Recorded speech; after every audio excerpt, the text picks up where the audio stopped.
E versus R graphs are very very important, इनको एकदम भूलना मत, क्योंकि हर दूसरे तीसरे साल इनके ऊपर एक सवाल आ जाता है। जैसे काइनेमेटिक्स पढ़ा था, उसके अंदर जी को वेरी करा रहे थे क्या?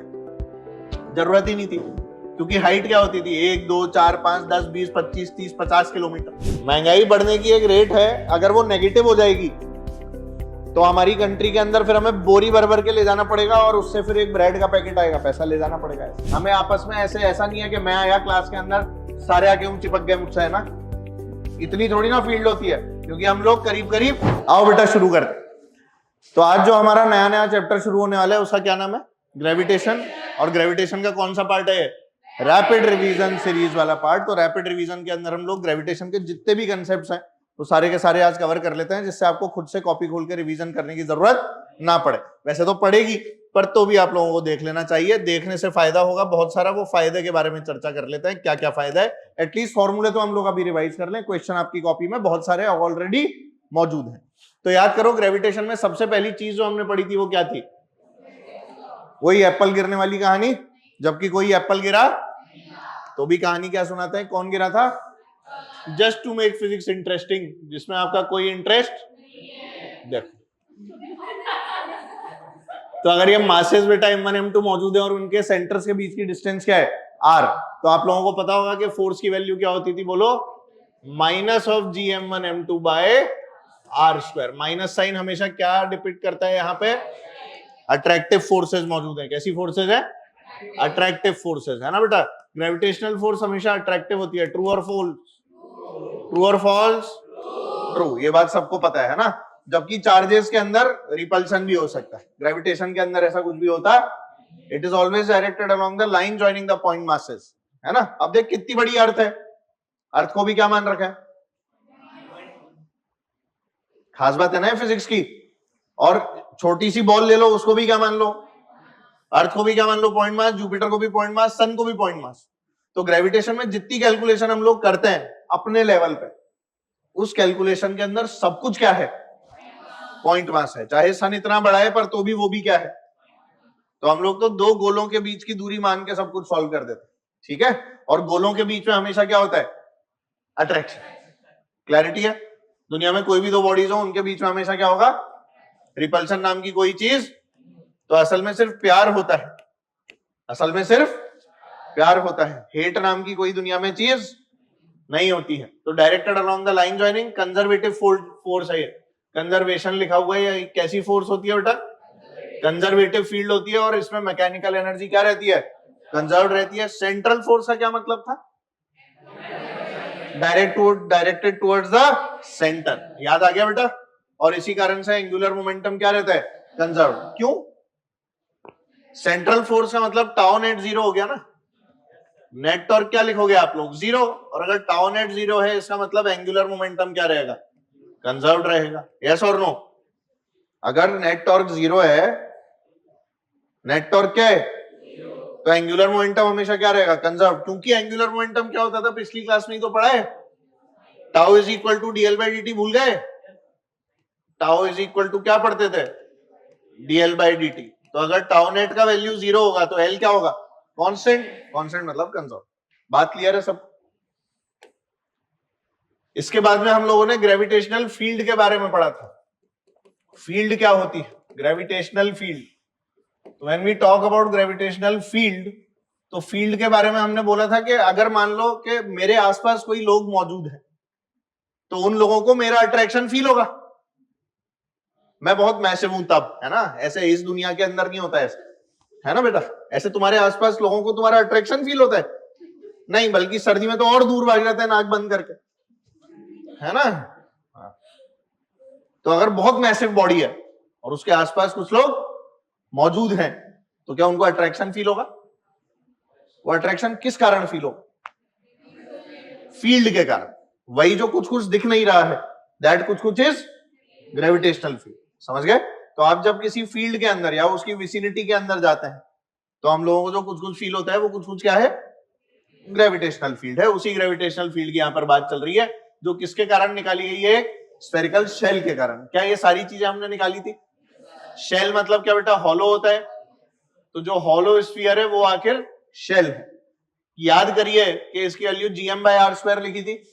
बाहर के किसी पॉइंट पे, और अंदर क्या होती थी, जीरो। ये अर्थ की बात नहीं चल रही है, ये अभी हॉलो चीजों की बात चल रही है। हॉलो अर्थ की कहानी नॉन कंडक्टिंग वाली होती है, याद है? तो ये अभी सिंपल कहानी चल रही है। अच्छा, इसको अपन लोग माइनस साइन के साथ भी लिख सकते, -gm/r², क्योंकि पास आती हुई होती है ना हमेशा, इसीलिए इसमें दूर जाने वाला तो कोई खेल। तो जब मैग्नीट्यूड का ग्राफ बनाओगे तो ऊपर बना लेना, साइन के साथ बनाओगे तो नीचे बना लेना। अंदर जीरो और बाहर इनवर्सली प्रोपोर्शनल टू r²। क्या सबको दिख रहा है? Very nice. सरफेस के ऊपर क्या gm/R², तो इसीलिए ग्राफ देखो gm/R² पे ही शुरू होता है, माइनस साइन के साथ। सबको दिखा? तो इलेक्ट्रिक फील्ड वर्सेस जो आर के ग्राफ है, ये आपके लिए बहुत इंपॉर्टेंट है। ये सारे ग्राफ आप लोगों को रटे हुए होने चाहिए एकदम दिमाग। क्लैरिटी है ना? E versus R graphs are very very important, इनको एकदम भूलना मत, क्योंकि हर दूसरे तीसरे साल इनके ऊपर एक सवाल आ जाता है, और लास्ट ईयर नहीं आया था, तो इस साल आने के बहुत अच्छे चांसेस है ना बेटा। इसके बाद में सरफेस वाली वैल्यू हो गई, इनसाइड क्या हो गया बेटा? Zero. Direction always towards the centre of the sphere, मतलब अगर मान लो मैं एक गोला यहां पर बना दूं और बाहर कोई भी एक पॉइंट ले लूं, तो इस पर जो फील्ड लगेगी वो हमेशा किधर होगी? इसके सेंटर की तरफ ही डायरेक्टेड होगी, ठीक है। अंदर अगर कोई पॉइंट रख दूं तो उस पर जीरो, सरफेस पे रख दूं तो इधर, अंदर तो जीरो है ना, और सरफेस पे इधर। बाहर अगर यहां रखता तो मतलब लाइन क्या बेटा इस तरह से बनती, ये वाली तरह। क्लैरिटी है? ठीक, चलो इसके बाद में किसकी बारी आई? Solid sphere. क्या सॉलिड स्फीयर ये वही है नॉन कंडक्टिंग वाला? इलेक्ट्रो का नॉन कंडक्टिंग और ग्रेविटेशन का सॉलिड। तो जैसे ही सॉलिड स्फीयर की बात आई तो बोल पॉइंट मास मानते हैं, तो बाहर का पॉइंट तो वैसे ही बिहेव करता है। तो हॉलो ले लो चाहे सॉलिड ले लो, पॉइंट मास मानते ही बाहर के पॉइंट पे सेम, सरफेस पर भी। पर इस बार के अंदर माइल्ड मटेरियल भरा हुआ है। अंदर अगर मटेरियल भरा हुआ है और ये सॉलिड है, तो क्या इसके बाद वॉल्यूम होगा? वॉल्यूम होगा तो इसमें क्या डिफाइन करेंगे? लैम्डा सिग्मा रो। रो डिफाइन करते हैं, रो केजी पर मीटर क्यूब डिफाइन किया जाता है ना बेटा। और इसीलिए अंदर के पॉइंट्स पर भी क्या आती है? एक ग्रेविटेशनल फील्ड आती है, क्योंकि अंदर इस बार मटेरियल भरा हुआ है। पहले मटेरियल अंदर नहीं था, अब तो है। अब अगर मटेरियल है तो अंदर क्या होगी बेटा? ग्रेविटेशनल फील्ड भी होगी, और फील्ड की जो वैल्यू है वो क्या होगी? gmr/r³। क्या सब लोग जानते हो? सरफेस वाली और बाहर के पॉइंट वाली वैसी ही रहेगी जैसे होलो स्फीयर की। कोई शक? तो अगर यहां से मैं देखूं तो क्या E इज प्रोपोर्शनल टू छोटा r, बाहर के पॉइंट पे क्या बेटा? Inversely proportional to r²। तो इनिशियली क्या बेटा? स्ट्रेट लाइन, और उसके बाद कर्व। क्या सबको दिख गया? इस कर्व का नाम हाइपरबोला पैराबोला नहीं है, ध्यान से, है ना? ऐसे तो यहां साइन के साथ बनाया हुआ है, और अगर वैसे मैग्नीट्यूड बनाओगे तो क्या बेटा? ऐसा ही ऊपर। बोलते ही नहीं हो, जानते हो ना ये r इक्वल्स टू r, और उसके बाद में r ग्रेटर देन r, दोनों तरह का ग्राफ जो है वो यहां पर बना हुआ है। Again very very important graph जो आपके काम का है ना। अगला छोटा सा चैप्टर, आओ देखो, एक्सेलरेशन ड्यू टू ग्रेविटी। क्या बेटा वेरी करता था अलग अलग पॉइंट्स पे? इस g की वैल्यू हम लोग इन जनरल क्या लिख लेते हैं? 9.8 मीटर पर सेकेंड स्क्वायर, ऐसे लिखते हैं ना, सरफेस ऑफ द अर्थ। अब जैसे काइनेमेटिक्स पढ़ा था, उसके अंदर g को वेरी करा रहे थे क्या? जरूरत ही नहीं थी, क्योंकि हाइट क्या होती थी? 1 2 4 5 10 20 25 30 50 किलोमीटर, है ना। 300 किलोमीटर तक तो हम वैसे ही वेरिएशन नहीं मानते। कहां तक नहीं मानते? असल में 320 होता है। असल में क्या होता है? 320 किलोमीटर, क्योंकि 320 kilometre is nearly 5% of radius of the earth. Earth का रेडियस क्या है बेटा? 6400 किलोमीटर या 6400 किलोमीटर। तो इसका 5% निकाल ले, इसका 10% क्या होगा? 640, 5% आधा 320। तो 320 तक तो हम वेरिएशन मान के चलते, इससे ज्यादा हाइट है तो वेरिएशन मानते हैं। पर अब बात करेंगे सैटेलाइट की और इसकी उसकी, तो क्या बेटा जी को वेरी कराना पड़ेगा, इसीलिए हम लोग जी का वेरिएशन पढ़ते हैं। तो जब हाइट के साथ हम लोग जी का वेरिएशन पढ़ते हैं तो छोटे जी की वैल्यू सबसे पहले डिफाइन करते हैं बेटा gm/r²। ठीक है। अब इसमें मास को अगर कोई बोले डेंसिटी की टर्म्स में लिखना है, तो मास को डेंसिटी की टर्म्स में क्या बेटा? Density into volume. और अगर वॉल्यूम लिखेंगे तो किसका लिखेंगे बोलो? स्फीयर का। स्फीयर का वॉल्यूम क्या होता है बेटा?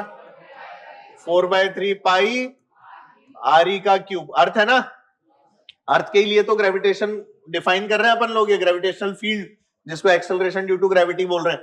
असल में देखो जीएम बाय आर स्क्वायर क्या होता है, फील्ड है ना बेटा, और इसको फोर्स अपॉन मास लिख रहे हैं। फोर्स क्या हो गई, G M E into M upon R square, और इसको किससे डिवाइड कर दिया, मास, बॉडी का मास डिवाइड किया तो देखो क्या आ गया, जीएमई बाय आर स्क्वायर। तो ये असल में यही तो लिखा हुआ है जो आप लोग एक्सेलरेशन ड्यू टू ग्रेविटी पढ़ रहे हो, फोर्स अपॉन मास ही तो है। ठीक है बेटा, तो ये सिंपल फॉर्मूला, अगर मास की वैल्यू यहां से पुट करनी है तो एक और फॉर्मूला डेंसिटी वाला, याद रखने की जरूरत नहीं है, रटने की, सीधे यहां से वैल्यू पुट करो, नया फॉर्मूला। ठीक है, इसके बाद में जब हाइट के ऊपर वेरिएशन पड़ता है तो सिंपल फॉर्मूला तो क्या है कि जी एट हाइट की वैल्यू क्या हो जाएगी, GM upon R E plus H का स्क्वायर। ये तो सिंपल हो गया।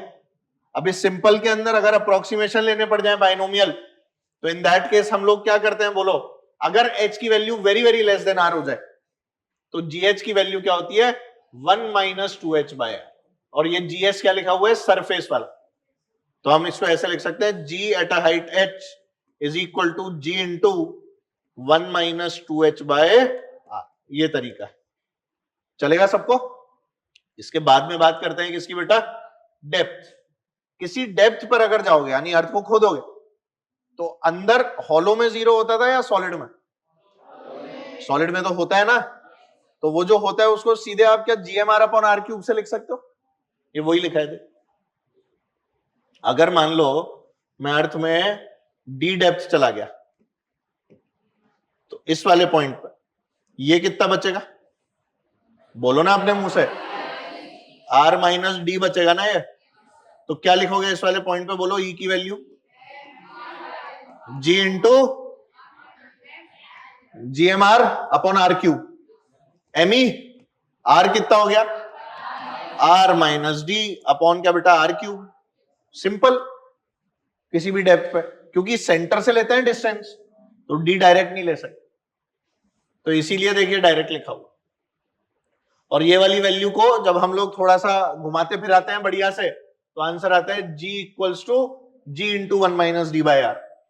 क्या आता है बेटा, g at a depth d is equal to G into 1 minus D by R. इन लोगों ने g यहां पर खा लिया है तो अपन लिख लेते, ठीक है। हाँ, इसके अलावा क्या बेटा, रोटेशन का भी इफेक्ट आता था। अर्थ अपनी एक्सिस के अबाउट क्या बेटा घूमती है, अगर घूमती है तो एक जो आदमी कहीं पर खड़ा हुआ है क्या उसको भी रोटेशन फील होगा, अगर उसको रोटेशन फील होगा तो रोटेशन के कारण याद करो एक फोर्स, सेंट्रीपिटल फोर्स लगती थी, और इसी कारण जी में वेरिएशन आता। तो वो जो वेरिएशन है उसकी वैल्यू देख, जी डैश की value G minus omega square R cos square lambda. इसमें लैम्डा कौन सा एंगल होता था, कोलैटिट्यूड एंगल। कौन सा एंगल था ये, कोलैटिट्यूड एंगल। तो ये सारे फॉर्मूले आपको याद होने चाहिए। इन्होंने बोला lambda is the angle of latitude, पर असल में इसका नाम क्या होता है, कोलैटिट्यूड। ठीक है बेटा, लैटिट्यूड मतलब लेटे हुए, लॉन्गिट्यूड मतलब लंबे वाले। तो लैटिट्यूड वो जो अर्थ को ऐसे ऐसे काट रहे हैं हॉरिजॉन्टल लेटे हुए, और लॉन्गिट्यूड मतलब जो लंबे वाले हैं, लंबे वाले लॉन्गिट्यूड, और लैटिट्यूड जो ऐसे है। क्लैरिटी है इसमें, तुम्हें पता ही नहीं था आज से पहले, नहीं पता था ना। चलो तो इधर देखो, ग्रेविटेशनल पोटेंशियल, जैसे इलेक्ट्रिक पोटेंशियल होता था KQ बाय आर, यहां क्या आ जाएगा माइनस जीएम बाय आर। किसी भी पॉइंट मास के लिए किसी डिस्टेंस r पे, मतलब इस तरह से कि यहां पर मान लो एक पॉइंट मास है ना m, और यहां कोई पॉइंट है p, इसकी डिस्टेंस कितनी थी यहां से बेटा r। ये स्केलर होता है कि वेक्टर, गलत मत बोल देना, स्केलर। कैसा होता है ये, तो इस पॉइंट के ऊपर जो ग्रेविटेशनल पोटेंशियल हो गया उसकी वैल्यू होगी माइनस जीएम बाय आर। बात समझ में आ गई। अलग अलग मासेस के अलग अलग पोटेंशियल लिख सकते हैं। फोर्स के अंदर क्या प्रिंसिपल ऑफ सुपरपोजिशन लगता है, अगर फोर्स लिखूं तो उसमें प्रिंसिपल ऑफ सुपरपोजिशन लगता है नहीं लगता है, लगता है। अच्छा, फील्ड लिखूं तो उसमें प्रिंसिपल ऑफ सुपरपोजिशन लगता है। जितनी भी वेक्टर क्वांटिटीज है सब में लगता है। फोर्स कैसी है, वेक्टर। फील्ड कैसी है, क्या पोटेंशियल में भी लगेगा, ये तो स्केलर है। इसमें वेक्टर सम कर रहे हैं क्या, नो वेक्टर सम, इसी कारण से। तो gravitational potential due to spherical shell, potential बाहर के पॉइंट पे भी लिखना है और अंदर के पॉइंट पे भी लिखना है। क्या बाहर के पॉइंट पे वही माइनस GM/R पॉइंट मान के करेंगे तो पॉइंट मास, और जब अंदर के पॉइंट पे लिखते हैं तो हमारे पास कितना आ जाता है माइनस GM/R। ये क्या गलत लिख दिया है? अच्छा, ये तो सरफेस पे लिखा है ना? तो अंदर के पॉइंट वाला वैल्यू याद है तुमको किसी को? ये लिखा हुआ है। अच्छा, ये तो हॉलो का लिखा है क्या? शेल का लिखा है ना, शेल का। ये डायग्राम गलत जगह बना दिया। नहीं नहीं, ये डायग्राम इसका थोड़ी है। ये डायग्राम किसका है? सॉलिड का है। अगर अपन शेल की बात कर रहे हैं तो शेल के लिए तो ये एक्सप्रेशन सही है। शेल के लिए क्या होगा? नीचे उल्टा बना रहे हैं ना, या अपन भी उल्टा ही चलता है। फिर ये हो गया बेटा VG और ये हो गया R। तो पहले क्या हो गया? 0। अंदर तो 0, अंदर कैसा है बेटा? और बाहर कैसा? Inversely proportional to R। ये हाइपरबोला है। ये वैल्यू कितनी? तो एक कांस्टेंट नहीं दिख रहा क्या? ये क्या दिख रहा है? ये इक्विपोटेंशियल सरफेस। कांस्टेंट 0 ही हो गया ना इस केस में, तो कोई मतलब का ही नहीं रहा ना वो स्फीयर। अरे चार्ज की बात नहीं कर रहा भाई, मास की बात कर। समझ में आ गई ना बात? तो इसीलिए ध्यान से आओ। अगला केस यहां ये बना रखा है, देखो इसका आगे पीछे कर दिया ग्राफ। इस वाले ग्राफ को उधर ले चले तो कांस्टेंट वैल्यू हर जगह माइनस GM/R, या तो अंदर हो या फिर कहा हो सरफेस पर। हर जगह वैल्यू कितनी बेटा? माइनस GM/R, है ना? और ये वाली वैल्यू के बाद में क्या आ जाएगा? VG proportional to R। अरे एक तो ये साला इधर का उधर कर दिया है। ठीक, ये बादल क्यों उठ के आ गया है? कोई बात नहीं, बादल को उड़ाओ, सब उड़ गया। ओ तो जो लिखा था वो कहाँ है? अच्छा, वो सारा उड़ गया? नहीं नहीं, आ रहा है, देखो धीरे धीरे आएगा आएगा। आ गया, ये आ गया, पर ये उड़ गया। कोई बात नहीं, मैं नया लिख देता। इसको उड़ाना है अपने को, तो मैं इसको उड़ाऊं पहले। ओए पेंट कर दूं इसको?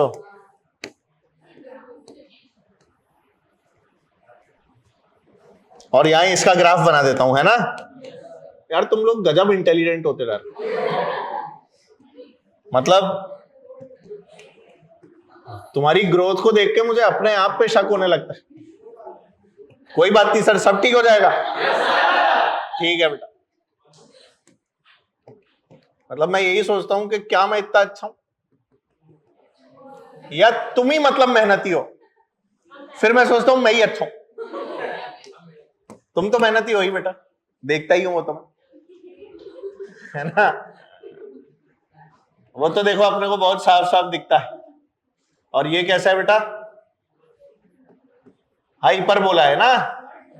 चलो आओ भाई, सॉलिड स्फीयर याद है? अंदर वाले पॉइंट, बाहर वाले पॉइंट पे माइनस GM/R, सरफेस वाले पे माइनस GM/R, और अंदर वाले पे special expression minus GM into 3R² minus R² upon 2R³। ये रटने को बोला था, इसे रट लो। पर ये इसका सही डायग्राम, इसका जो सही डायग्राम है वो अभी अपन लोग यहां बना देते हैं। याद करो, इस वाले डायग्राम में मैंने तुम्हें एक पॉइंट ऑफ इन्फ्लेक्शन भी बताया था। अरे बताया था ना? कुछ याद नहीं आ रहा सर? सब धुंधला धुंधला सा लग रहा है।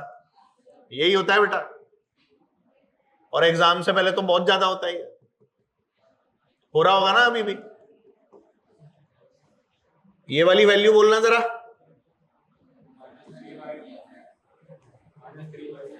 अरे सरफेस पे कितनी है? Minus GM/R। 3/2 कहां से आ गया? ये वाली बोल रहा हूं।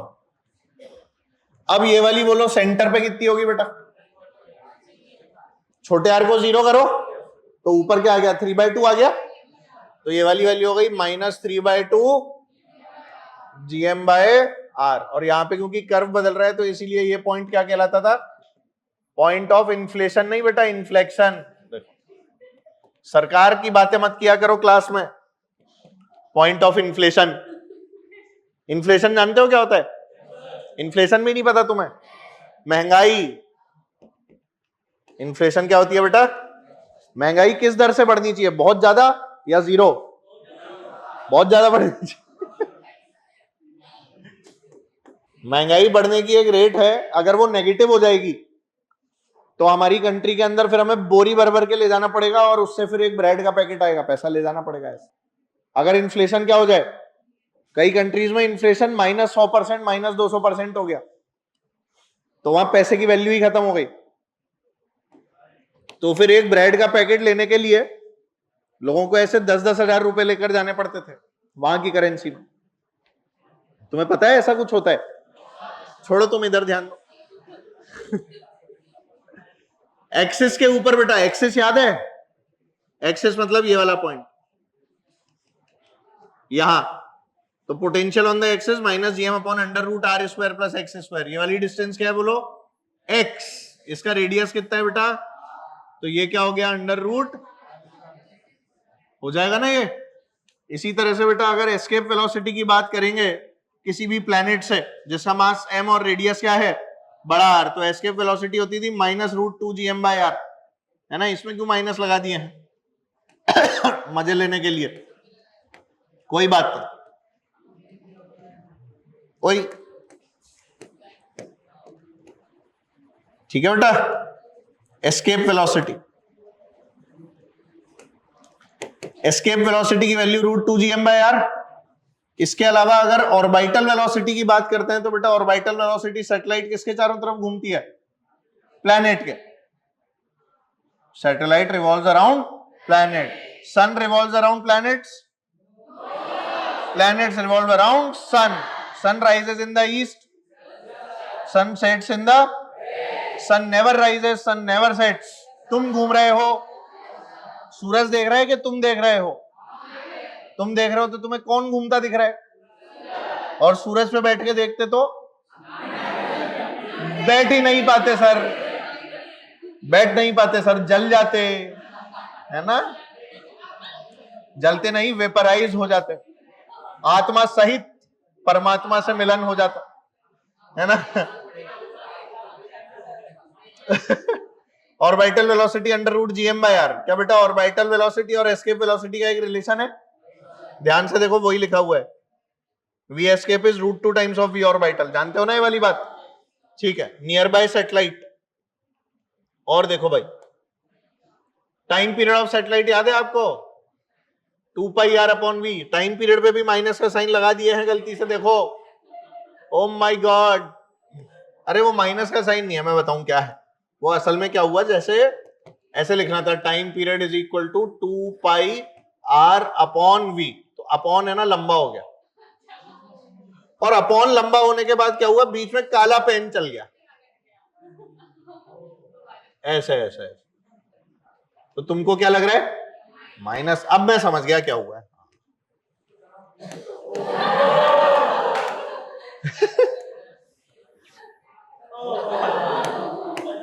हाँ मैं समझ गया, आई गॉट इट।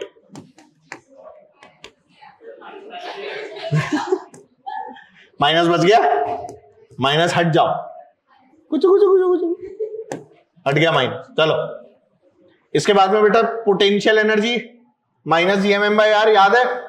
इंफिनिटी पर क्या माननी थी? 0, considering u infinity is equal to, ये मन में याद रखते हुए ये वाली चीज हम लोग डिफाइन कर सकते हैं। r कहां से लिया गया? सेंटर ऑफ द प्लैनेट, है ना?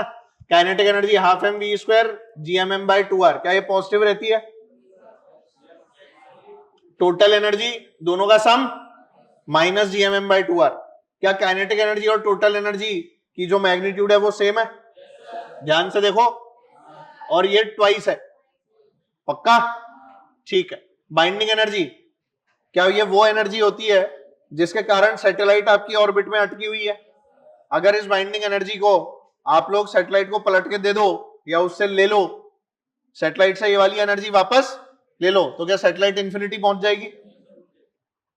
बाइंडिंग एनर्जी जैसे एटम में होता है ना बेटा, कोई भी अगर एटम है, मान लेते हैं वो ग्राउंड स्टेट के अंदर बैठा हुआ है ना, इलेक्ट्रॉन बैठा हुआ है यहाँ पे, देख ग्राउंड स्टेट पे, मैं इसे इनफाइनाइट पे एस्केप कराना चाहता हूं, मान ले हाइड्रोजन, तो यहां पर एनर्जी क्या है, -13.6 इलेक्ट्रॉन वोल्ट होती है ना। तो अगर इसे इन्फिनिटी पर भेजना है तो याद करो एक एनर्जी देते थे लाके बाहर से, कितनी एनर्जी दोगे, +13.6 इलेक्ट्रॉन वोल्ट, है ना। जैसे ही इतनी एनर्जी दोगे तो नेट एनर्जी तो कहां पहुंच गया, ऐसे ही यहां पर, यहां एनर्जी दे रहे हैं, यहां एनर्जी नेगेटिव एनर्जी। कंसेप्ट समझ पा रहे हो, बाइंडिंग एनर्जी का कंसेप्ट यही होता है। तो आपने बाइंडिंग एनर्जी अगर दे दी तो उससे आपकी चीज जो है वो अनंत पे पहुंच जानी चाहिए, उसकी बाउंडेशन खत्म हो गई, जो जिनके साथ भी बाउंडेड था वो बाउंडेशन खत्म। केपलर के लॉ याद है, फर्स्ट लॉ कौन सा था, लॉ ऑफ ऑर्बिट्स, याद है आपको, अपन ने क्या बनाई थी बेटा, अरे इलिप्स याद है, ऐसे इलिप्स बनाई थी ना। इलिप्स को बनाकर क्या बोला था, इलिप्स के लिए, इलिप्स के कितने फोकस होते हैं, 2 फोकस। किसी एक फोकस पे कौन होता है, सन होता है। सन के चारों तरफ कौन घूमता है, अर्थ घूमती है। कोई भी प्लेनेट है ना, एनी प्लेनेट जो है उसको आप लोगों को सन के चारों तरफ घुमाना है। ये हमारा सन हो गया। 2 पोजीशन कंसिडर करते थे, कुछ याद आ रहा है, ये वाली और ये वाली। यहां से ये वाली डिस्टेंस क्या होती थी, a × 1 + e, अरे हाँ तो बोल दो। और ये वाली बोलो, a × 1 - e। कुछ याद है, इन पोजीशंस को अगर आप लोग देखते थे तो हम लोग यहां से r मिनिमम r मैक्सिमम भी निकालते थे, उनका रेशो निकालते थे। और इन दोनों पोजीशंस के ऊपर अपन एंगुलर मोमेंटम लिखते थे, L इनिशियल = L फाइनल। कुछ याद आ रहा है, L इनिशियल / L फाइनल भी निकालते थे, क्योंकि ये बराबर होते थे। तो L इनिशियल = L फाइनल लिख के यहां पर क्या लिखते थे, बोलो, mv_r1 = mv2_r2। कुछ याद है, m से m काट दिया करते थे, पास में होते थे, वो पोजीशन क्या कहलाती थी, पेरिजी। याद ही नहीं है, पास वाली पेरिजी ऐसे याद कराया था, और दूर वाली अपोजी। अब याद आ गया, पेरिजी के ऊपर वेलोसिटी कम या ज्यादा, ज्यादा, मैक्सिमम वेलोसिटी। तो यहां पे असल में Vmax और यहां असल में V, यहां पे R max और यहां पे R चमकता है ना। इनकी वैल्यूज, E क्या होती थी, एसेंट्रिसिटी। कुछ याद नहीं है। सेकेंड लॉ होता था बेटा एरिया का लॉ, dA/dt कांस्टेंट L/2m के बराबर। ये जो dA/dt था, इसका क्या मतलब है, इक्वल एरिया स्वीप करेगा इक्वल टाइम इंटरवल में। मतलब प्लेनेट अगर यहां से यहां तक चला तो क्या बेटा, ये वाला एरिया, और यही प्लेनेट अगर इधर यहां से यहां तक चला, टाइम इंटरवल सेम लगा। टाइम इंटरवल क्या लगा, तो ये दोनों एरिया क्या होंगे, बराबर होंगे। शर्त क्या है, दोनों के लिए टाइम इंटरवल डेल्टा t है। समझते हो ना। थर्ड लॉ, क्या t² = r³। अरे बोलो ना, याद है, ये r क्या है असल में, नहीं बेटा, सेमी मेजर एक्सिस। मैंने तुम्हें बताया था कि इसको इलिप्स के लिए निकाला था। A circle is a special case of ellipse. A और बी बराबर कर दो, सेमी मेजर एक्सिस और सेमी माइनर एक्सिस क्या कर दो, सर्कल इसके इलिप्स के बराबर, तो क्या बन जाएगा, ये और ये बराबर हो गए, तो सर्कल बन गया ना।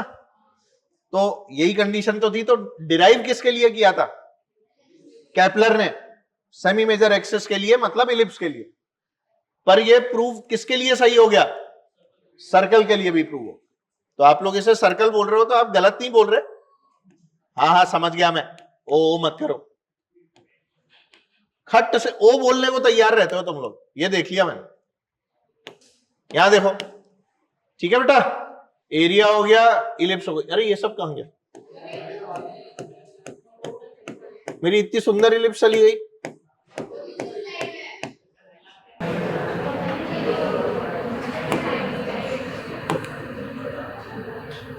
इतनी देर में तो मैं 2 बार इलिप्स और बना देता। कोई बात नहीं, इलिप्स समझ गए, बना तो चुका ही है ना। थर्ड लॉ हो गया, सेकंड लॉ हो गया, फर्स्ट लॉ हो गया। सर्कुलर ऑर्बिट्स के लिए भी ये वाली बात ट्रू है, ठीक है। ये मैंने आपको r max r minimum सारी कहानी समझा दी थी, सब लोगों को याद आ रहा है बेटा ये, एवरीवन रिमेंबर्स, है ना बेटा? चलो, कुछ जनरल पॉइंट्स हैं. At the centre of the earth body है centre of mass but no centre of gravity. Centre of mass और सेंटर ऑफ ग्रेविटी एक ही चीज होती है, अलग अलग होते हैं? अलग अलग होते हैं, ध्यान रखना. सेंटर ऑफ ग्रेविटी अलग है, सेंटर ऑफ मास अलग. सेंटर ऑफ मास में क्या करते थे? Sigma M I R I upon sigma M I. Centre of gravity में करते हैं sigma M I R I G. समझ गया ना? उसमें ग्रेविटी भी आ जाती है साथ में. Centre of mass and centre of gravity coincide if gravitational field is uniform. जो हम लोग जो लेकर चलते हैं उसके हिसाब से सीएम और सीजी सेम है. You does not experience gravitational force in daily life due two objects of same size. हमें आपस में ऐसा नहीं है कि मैं आया क्लास के अंदर सारे आके चिपक गए मुझसे, है ना? इतनी थोड़ी ना फील्ड होती है, क्योंकि हम लोग करीब करीब सेम साइज के हैं और बहुत छोटे छोटे, है ना? ऐसे नहीं होता. Moon traveller tie heavy weight at their back before landing on moon due to smaller value of g at moon. चांद पे मून वॉक होती है. चांद पे क्या होती है? पर असल में मून वॉक नहीं होती, वो मून जंप होती है.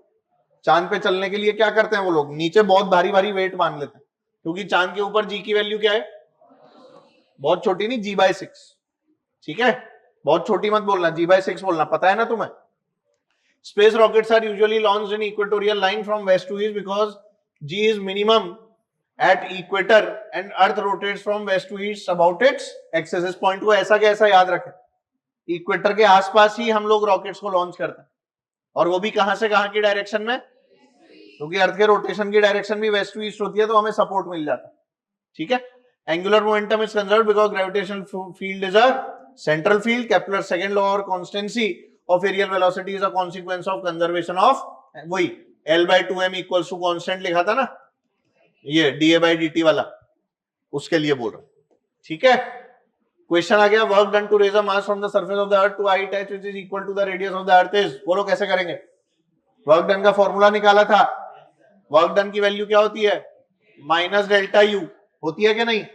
कंजर्वेटिव फोर्स होती है ना बेटा, तो माइनस डेल्टा यू. अब यहां सिर्फ वर्क डन लिखा है, तो क्या एक्सटर्नल क्या है? तो डब्ल्यू एक्सटर्नल सिर्फ क्या हो जाएगी? बोलो यू फाइनल माइनस ये वाली वैल्यू निकालनी है. यू लिखनी सबको आती है, माइनस GM1M2 अपॉन आर. आती है ना लिखनी? अप्लाई करिए, आंसर पाइए. यहां पर भी यही किया हुआ है, minus GM upon R plus H, minus GM upon values put करनी है. वो बात ध्यान रखना कि एक्सटर्नल का लिख रहे हो या फील्ड का. अभी अगर फील्ड का वर्क डन लिखते तो माइनस साइन के साथ, initial minus final. Body weighs 72 Newton on the surface of Earth. Gravitational force on it at a height equal to half the radius. अब ये कैसे निकालोगे? 72 न्यूटन सरफेस पे था और आधे रेडियस की हाइट पे जाओ तो जी की वैल्यू कैसे लिखोगे? 1 - 2h/r लगाओगे क्या, या r + h वाला लगाओगे? क्यों 1 - 2h/r क्यों नहीं? उसमें h is very very less than r होता था, तब लगाते थे बाइनोमियल. यहां थोड़ी ना लगेगा. तो पहले g की वैल्यू निकालेंगे किससे? GME अपॉन RE + h का होल स्क्वायर, और उसके बाद g की वैल्यू वहां पर निकाल के mg कर देंगे तो आंसर आ जाएगा. नहीं आया समझ? बस यही वाली बात यहां पर आ गया सबको. इसी वाली चीज को सॉल्व करने पर आपको आंसर मिल जाता है, और इस प्रकार से ये सेशन जो है ये समाप्त हो जाता है. तो जल्दी से बोलो सब लोग bye bye. Thank you so much.